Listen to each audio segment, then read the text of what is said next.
Olá pessoal, tudo bom? Sejam muito bem-vindos à live de hoje. Enquanto o pessoal aí vai chegando, eu queria agradecer aí a audiência de vocês. Eu tenho tido vários feedbacks muito legais nos vídeos que eu ando fazendo sobre a questão do emagrecimento. Esse é um tema que eu venho querendo falar sobre ele já há muito tempo. Mas eu demorei um pouquinho a realmente começar a falar sobre isso, justamente porque é um tema que o que a gente mais vê por aí sobre emagrecimento é o pessoal falando sobre as promessas, né? E vocês já sabem, eu já fiz até um IGTV falando sobre isso. Eu sou radicalmente contra essas falsas promessas de que a pessoa vai em 7 dias secar a barriga e a pessoa vai não sei quantos dias emagrecer não sei quantos mil quilos, e aquilo não conectava comigo. Então eu nunca quis falar muito sobre isso porque não é desse jeito que eu acredito que acontece, né? E aí, de uns tempos pra cá, eu comecei a sentir a necessidade de expor um pouco mais o que eu penso a respeito do emagrecimento. Tô agradecendo a todo mundo aí que tá entrando, mandando um aceno, tudo bom, gente?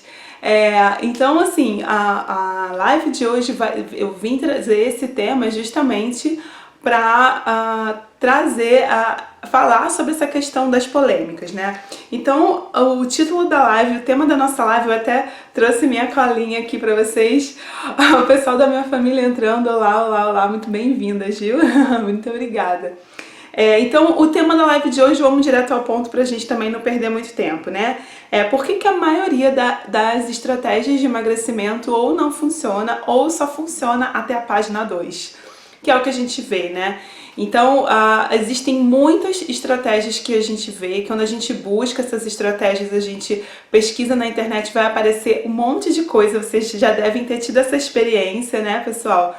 E por que essas estratégias, elas não funcionam? Então, eu já vou responder e depois eu vou aprofundar, e depois que eu aprofundar um pouquinho, eu vou responder as perguntas que o pessoal deixou aqui na caixinha de perguntas e vou abrir para as perguntas de vocês, tá? Então, pessoal, por que essas estratégias não funcionam?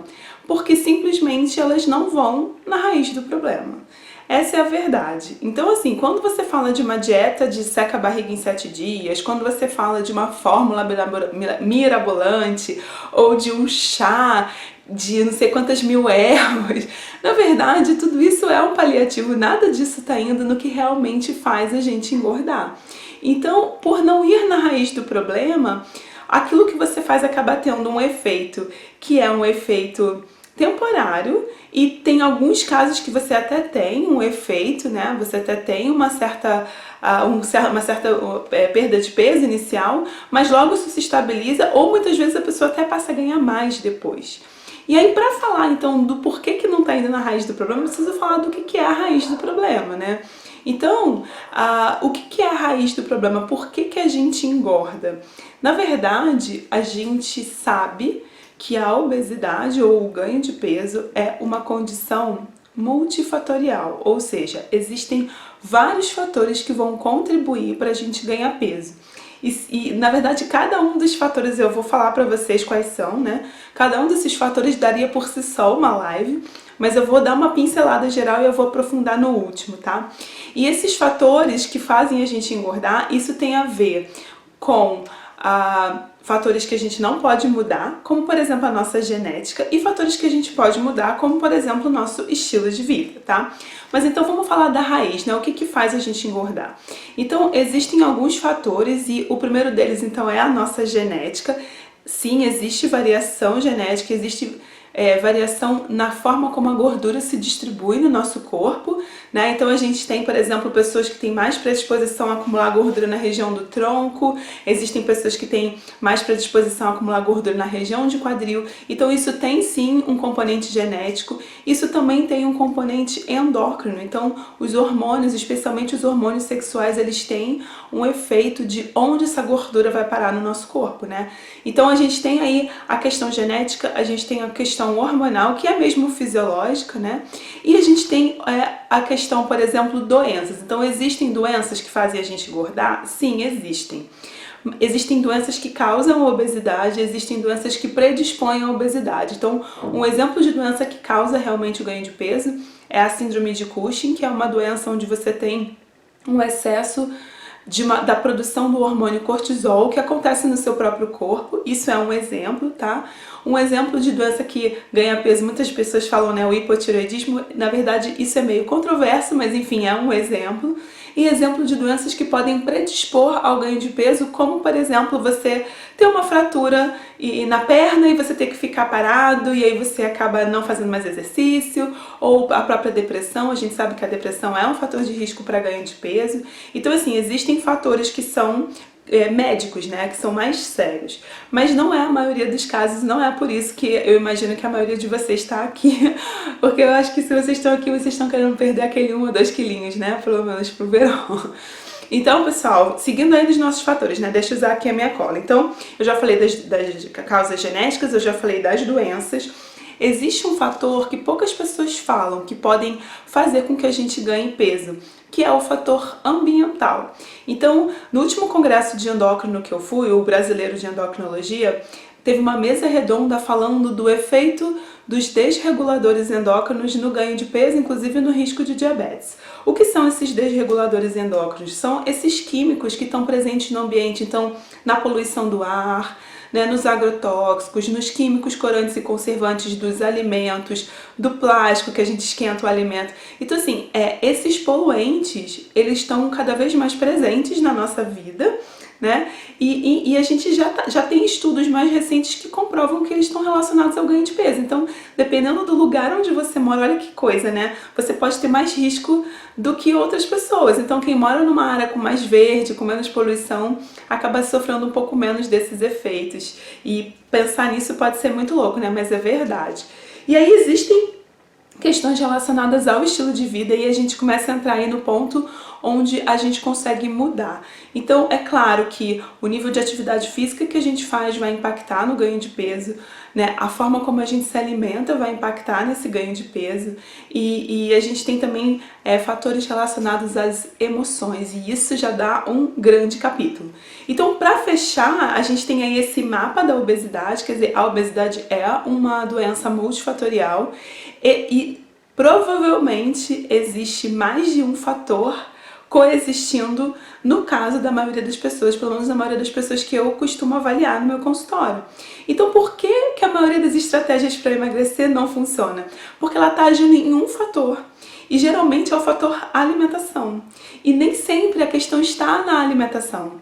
Então, a verdade, gente, é que a gente, para ter uma perda de peso, a gente tem que agir sobre todos os fatores que estão impactando no seu caso. Então, vocês acabaram de ver, né, eu falando essa lista, e, por exemplo, se você imagina que pode ter um fator aí ambiental, que pode ter um fator genético, que pode ter um fator emocional e a falta do exercício, por exemplo, não adianta você fazer uma dieta seca a barriga em 7 dias, porque a dieta não é um fator para você. Você entendeu, gente? Ou mesmo que seja, você está agindo sobre um fator. Então, vamos dizer que nesse exemplo que eu acabei de dar, você vai fazer mais exercício, então, ou você vai passar a fazer exercício, e porque um dos fatores que está prejudicando você a engordar ou a ganhar peso é a falta de atividade física.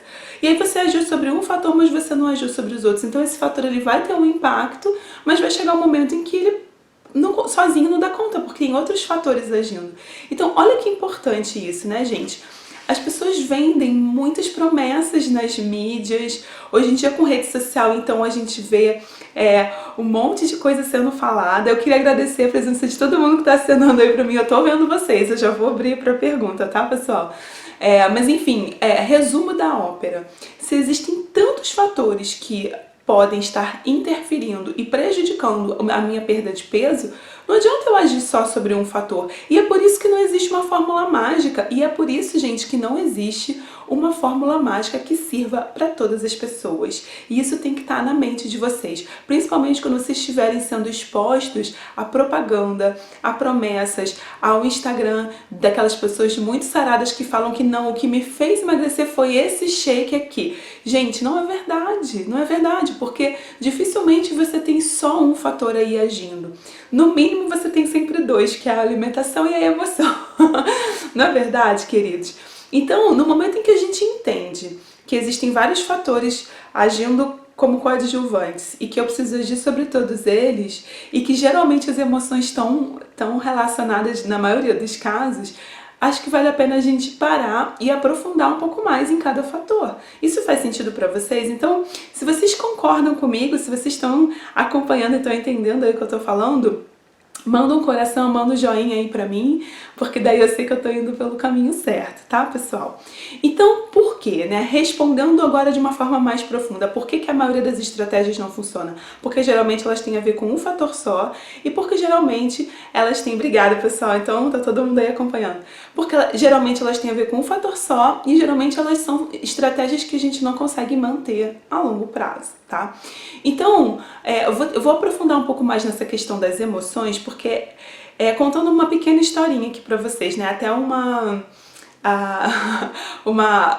tá bom, depois você vê, viu? O pessoal falando que precisa sair, mas vai ficar gravado aqui, depois vocês assistem, tá, pessoal? Mas aí tô falando um pouquinho da questão das emoções, né? Eu, como endocrinologista, quando eu me formei, a gente é treinado muito sobre os mecanismos, as doenças, a gente estuda muito sobre a questão dos medicamentos e é claro que o endocrinologista ele vai ser o médico que tem mais aprofundamento nessa questão, mas eu sentia quando eu me formei, quando eu comecei meu consultório, quando enfim eu comecei a atender pessoas com uma questão de perda de peso, eu sentia que aquilo que eu tinha aprendido não era suficiente. E muitas vezes eu tinha a impressão de que eu não estava ajudando muito os meus pacientes, eu me sentia muito frustrada. Eu tinha uma certa frustração até de atender pessoas com uma queixa de obesidade, porque a minha sensação é que por mais que eu conhecesse os medicamentos, eu não tinha muito o que fazer para essas pessoas, né? E muitas vezes as pessoas me procuravam já fazendo atividade física, ou já tendo passado com um nutricionista, quer dizer, já tentando seguir uma dieta, buscando medicamento, e a minha experiência nunca foi muito boa com medicamento, porque é exatamente isso que eu falei pra vocês, né? As pessoas até tinham um certo benefício no início, quando o medicamento era bem indicado e tinha exatamente o perfil daquela pessoa, mas as pessoas, aquilo não se sustentava. E por muito tempo eu ficava tentando entender o porquê. Por que eu não conseguia ajudar meus pacientes? Por que tudo que eu fazia parecia funcionar só até a página 2, que é exatamente o tema da nossa live de hoje, né? Patrícia, eu já vou responder você, tá? Eu tô vendo o que você colocou. Então, gente, eu fiquei muito frustrada no começo do processo. Só que eu comecei a perceber que existiam alguns pontos em comum em todos os pacientes, em todos que eu atendia, que era a questão emocional. Então, desde a questão do impacto emocional da pessoa estar acima do peso, e isso é um tema que eu também gosto muito de falar, que é a questão da autoestima, que é a questão do preconceito que a pessoa obesa sofre, enfim, isso é tema para um outro momento, mas vocês vão ver que eu ainda vou falar bastante sobre isso, e principalmente o comer por emoção, então por ansiedade, por estresse e tudo mais. E aí eu comecei a decidir começar a me aprofundar nessa questão do emocional. E é justamente por isso que eu passei anos sem tocar muito nesse assunto aqui em rede social, em mídia e tudo mais. E foi quando eu comecei a entender que a raiz do problema, aquilo que era comum em todas as pessoas, era o porquê. Era o que estava por trás do comer. Então, justamente por isso, eu comecei a estudar, eu comecei a me aprofundar. Eu até parei, depois que eu concluí meu doutorado, eu fui me aprofundar nessa parte de comportamento humano, de estudar como as nossas emoções impactam nisso, porque eu senti que era isso que estava faltando. E aí, por conta disso, eu desenvolvi um treinamento, uma imersão, que é a autoconsciência alimentar. Eu imagino que todos vocês aqui conhecem, porque vocês já me acompanham e tudo mais, porque eu sabia que dentro de uma consulta médica era impossível a gente abordar tudo. E muitas vezes a pessoa não vai no médico toda hora, diferente de um terapeuta, de um psicólogo, que a pessoa vai toda semana, né? Você não vai no médico toda hora, você vai a cada 2, 3 meses, até no máximo uma vez por mês. Então eu decidi criar na verdade, é como se fosse um treinamento mesmo, para que as pessoas pudessem começar a entender melhor essa relação. Só que a imersão ela é presencial, eu entendo que isso não é possível para muitas pessoas, e aí eu comecei a criar muitos conteúdos aqui para a internet. Então eu também criei um workshop online que foi lançado semana passada, falando sobre alimentos e emoções, e nesse workshop eu aprofundo um pouco mais uma questão que eu vou falar aqui para vocês, que para mim é a principal. A comida, gente, ela é uma bengala. O que é isso? Então, escuta bem, porque essa é uma das partes mais importantes dessa live. Então, a primeira parte é entender que existem vários fatores na jogada e não adianta você agir sobre um só, você tem que agir sobre todos. E a segunda parte é entender que muitas vezes o alimento, a comida, ela é uma bengala, uma muleta. E o que é isso? Sempre que a gente está sob tensão ou estresse, a gente tende a buscar um apoio.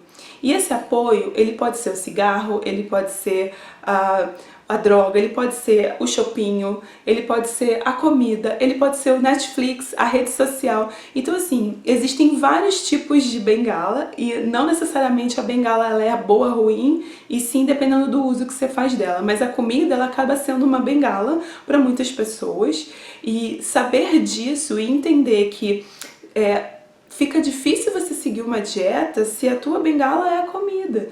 E fica difícil você seguir uma dieta se você, nesse momento da sua vida, está vivendo uma situação de tensão ou estresse que faz com que você precise de um subterfúgio, como, por exemplo, é o alimento. E se a gente for parar para pensar, né, comparado com cigarro, com cerveja, enfim, com droga, a comida até que não é tão ruim assim. Né? Se a gente for ver, ela é socialmente aceita e é difícil você ir na casa de alguém se a pessoa te oferecer um cafezinho, sem te oferecer um bolinho, não é verdade, gente?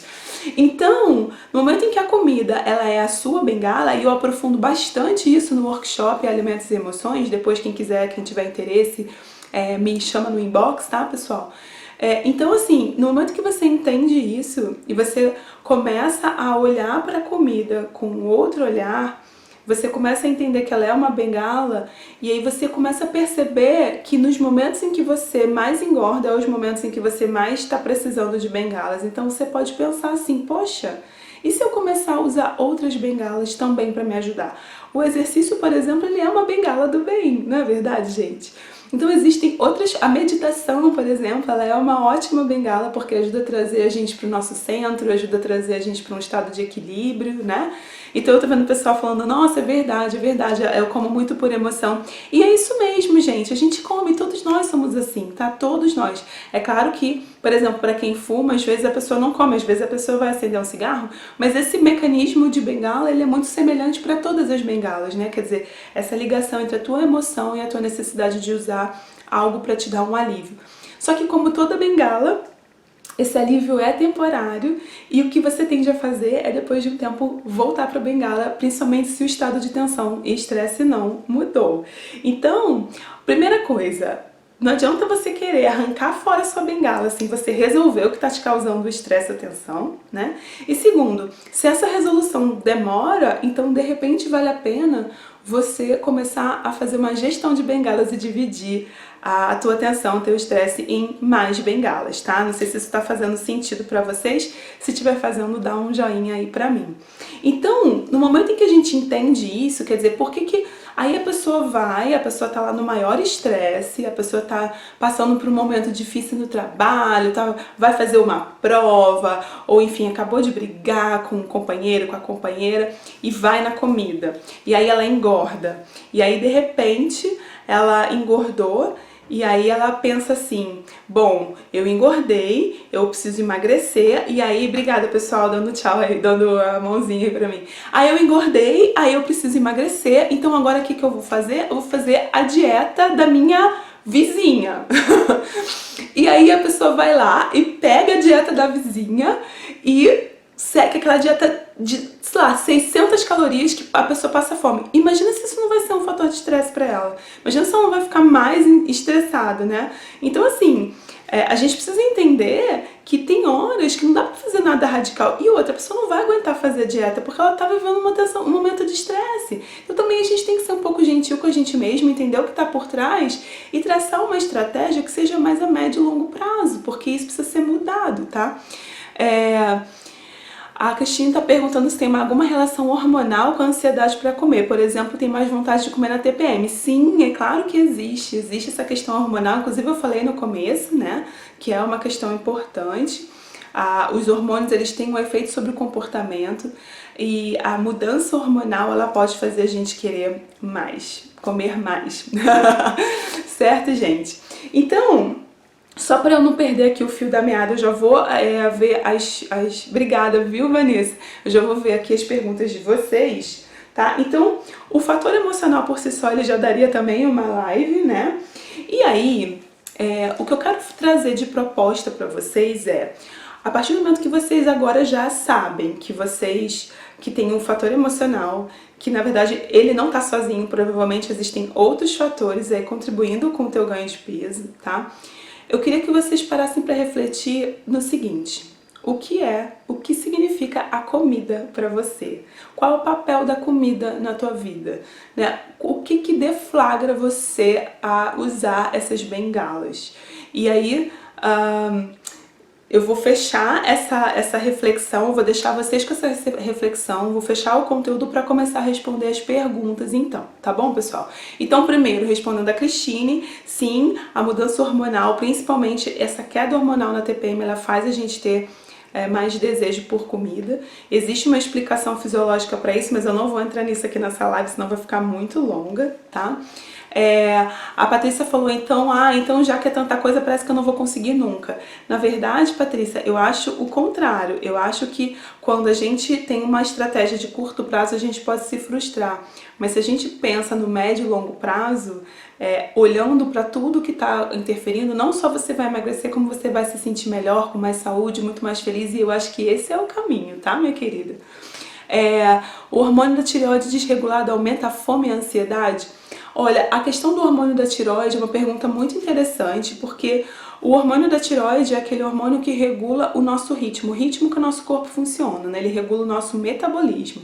Então, quando você tem hormônio demais, o metabolismo acelera, você pode ter uma perda de peso, mas essa perda de peso ela também é às custas de gordura, de músculo. Então, não é uma perda de peso saudável. E o oposto também é verdadeiro. Quando ele está de menos, que é o hipotireoidismo, você pode ter metabolismo mais lento. O que não necessariamente significa que você vai engordar. Você pode ficar mais inchado, mas se você não come caloria em excesso, mesmo com metabolismo lento, você não necessariamente engorda. Inclusive tem casos de pessoas que emagrecem porque perdem a fome, porque estão muito lentas, né? Mas de uma forma geral ele tende a engordar porque deixa o metabolismo mais lento, tá? Isso, uma coisa que me ajudou esses dias é começar a pensar que a comida não é minha inimiga. Isso tem ajudado. Claro que a comida não é sua inimiga, muito pelo contrário. Pensa bem, né?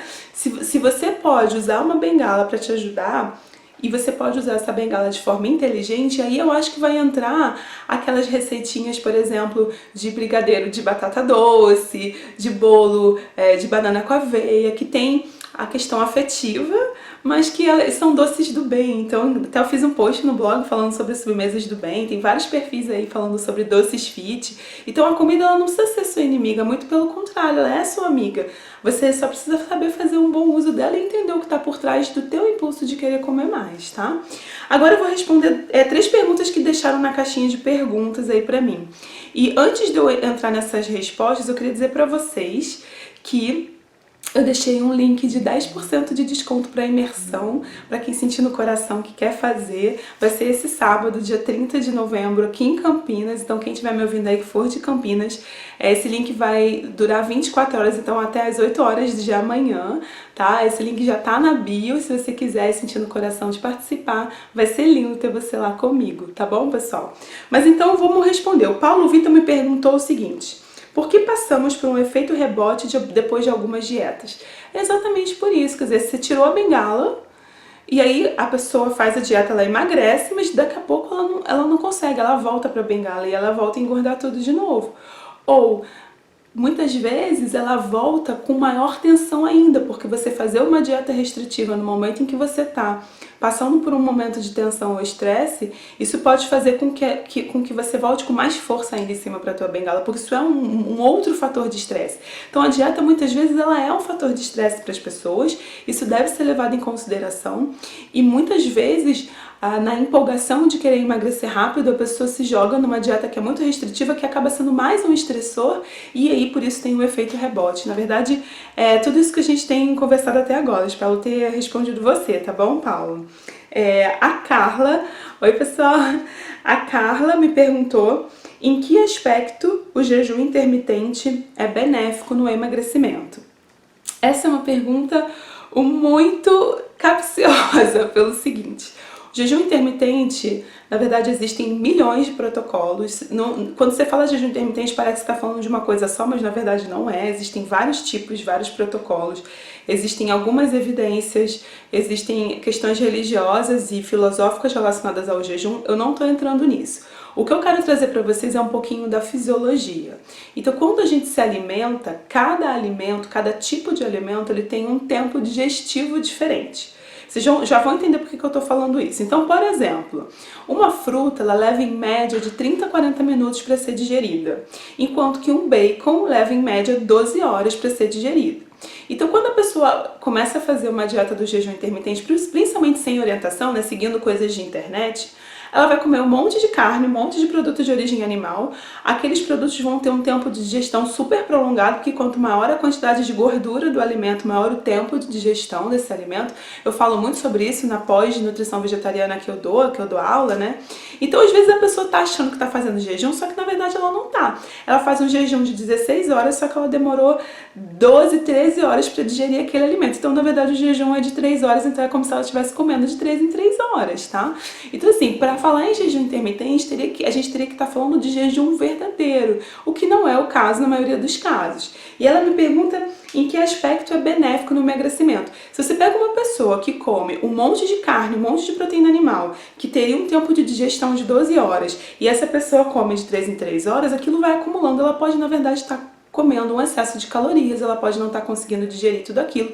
Para essas pessoas, talvez fazer um, entre aspas, jejum intermitente, que é respeitar o tempo digestivo de cada alimento, isso pode ter um benefício inicial. Só que tem que ver se isso vai ter um benefício realmente a médio e longo prazo, porque a gente sabe que a alimentação muito rica em gordura, principalmente gordura saturada, que é a que tem na gordura animal, ela vai trazer mais risco de diabetes, do ganho de peso a médio e longo prazo, de risco cardiovascular. Então eu também não vou entrar nesse mérito aqui, mas só para vocês saberem, né, pessoal, que o jejum intermitente, para você considerar que ele é jejum, ele tem que ser um jejum de verdade. E o jejum de verdade, eu tenho minhas restrições em relação ao jejum de verdade, porque eu acho que ele acaba trazendo, ele é mais um estressor para o nosso metabolismo. Mas para aquelas pessoas que comem muita carne, às vezes ficar 12 horas sem comer, é somente o tempo que o corpo dela tá levando para digerir tudo aquilo. Eu não sei se isso faz sentido para vocês, tá? Ela me perguntou também, a Carla, uma outra pergunta. Por que depois de um tempo a estratégia low carb não funciona bem e a pessoa para de emagrecer? Não entrando no mérito da low carb, que vocês sabem aqui que eu não gosto de low carb, também low carb é um balaio de gato, porque as pessoas falam low carb como se fosse tudo a mesma coisa, mas na verdade não é. Existem milhões de protocolos, existe, enfim, muita coisa, tá, pessoal? Mas por que a estratégia low carb ela pode melhorar no começo e depois estabilizar, assim como o jejum intermitente, assim como qualquer outro tipo de estratégia nutricional? Porque, gente, voltando para o começo da nossa live, você está agindo só sobre um fator. Você está agindo sobre o fator comida.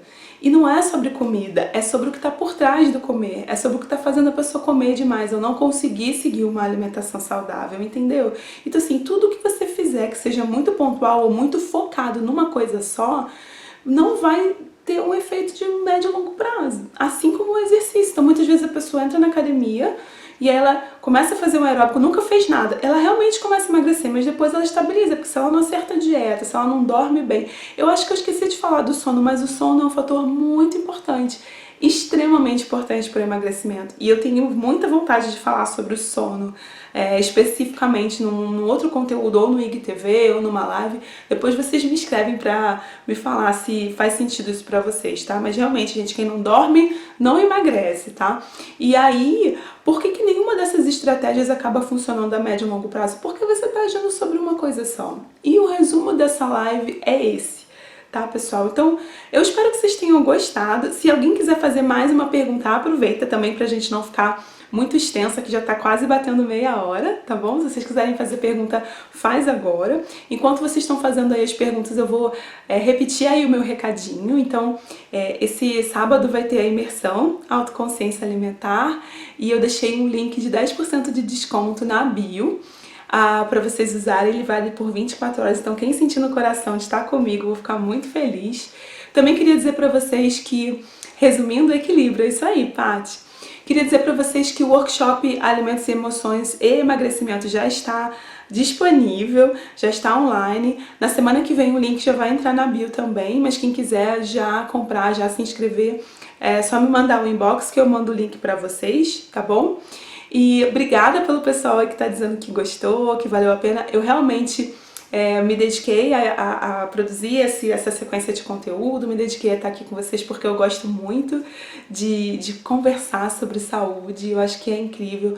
E eu acho, gente, que cuidar da saúde, quer dizer, emagrecer, se você faz o processo, se você faz a jornada do emagrecimento, se você olha para o emagrecimento por todos os lados, né, em todas as suas esferas, o que você vai ganhar no final não é perder peso, e sim é você ter uma saúde muito melhor, é você se sentir melhor com você mesma, é você ter uma relação melhor com as suas emoções, e no fim o que a gente ganha mais saúde, mais alegria, a gente acaba ficando mais feliz, tá? Eu acho que vocês concordam comigo, né, pessoal? Então, ó, obrigada pro pessoal que tá deixando aí, dizendo que tem orgulho de ser meu paciente. Obrigada, Ri. O pessoal agradecendo, dizendo que foi muito bom. Gente, muito obrigada por vocês estarem aqui comigo até agora. Foi uma alegria estar aqui com vocês. Eu vou deixar essa live aqui durante mais 24 horas, então se vocês gostarem e quiserem indicar para alguém, não deixa de mandar o link dessa live para outras pessoas. E eu vejo vocês nos próximos conteúdos, tá bom? Um beijo, meus amores. Fiquem com Deus. Boa noite e até a próxima. Tchau, tchau, pessoal!